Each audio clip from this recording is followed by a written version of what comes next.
Nobenega dvoma ni, kaj je vrhunec zmage v Celju. Ko pade takšen gol, ga je treba pogledati večkrat. Jean-Philippe Mendy. In še enkrat.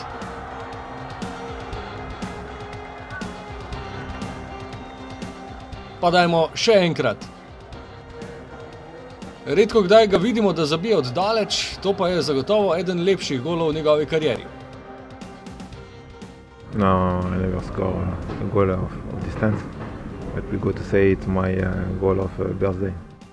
Here in Slovenia I like this goal on the goal with Olympia. Do projektila Mendyja klasični derbi, v podobni izvedbi prvakov kot pred dnevi v Ljubljani. Delovno, zavzeto, od prve do zadnje minute, ponovno brez prejetega gola. Že proti Olimpiji smo kar zrelo odigrali in tako smo tudi proti mladi, kar agresivni ekipi Celja in na ta način smo znali umiriti in usiliti svoj način igre. Kako gara cela ekipa, potem smo, mislim, da nepremagljivi. Prvi je sicer na tekmi poskusil Ibrahim iz prostega strela v 5. minuti.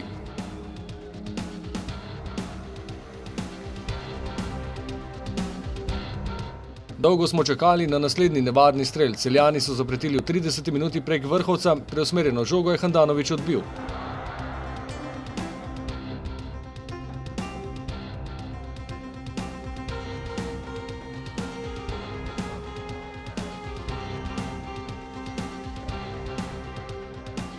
Odgovor le nekaj minut zatem v 36. minuti, samostojna akcija kapetana. Tavaresu je zmanjkalo le malo do vodstva.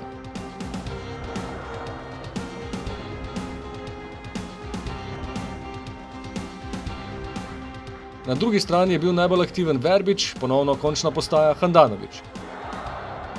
In potem, ko je že kazalo, da bo v premoru brez golov, je na sceno stopil Jean-Philippe Mendy. Kot se je na koncu izkazalo, gol v pravem trenutku.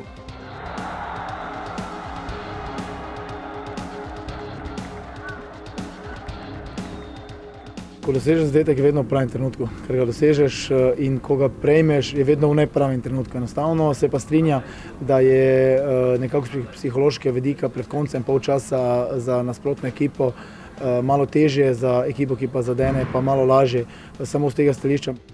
V drugem polčasu, podobno kot pred nekaj dnevi v Ljubljani, Jasmin Handanović pravega dela ni imel. Na drugi strani pa nekatere neizkoriščene priložnosti s protinapadov.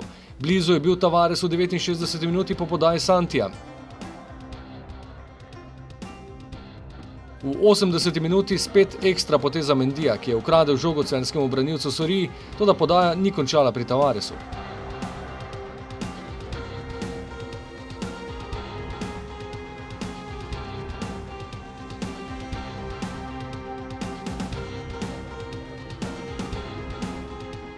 Le nekaj minut zatem izvrstna akcija s podajami na en dotik in zaključek Boharja, Kotnik je branil. Piko na i pa je znova postavil ta trenutek eden najbolj vročih nogometašev v vijoličnem. Vele Ndiaye je znova poentiral po podaji Ibrahima Skota. Tokrat ni potreboval sreče, temveč izključno svoje atletske sposobnosti. Za 2:0 in za potrditev prvega mesta na lestvici.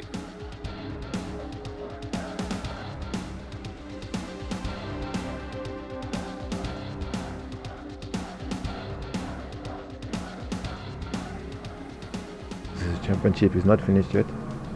We have again many games. We must be focused until the end. Naslednje poglavje v boju za naslov prvaka v soboto v Ljudskem vrtu ob 16:00 Maribor Zavrč.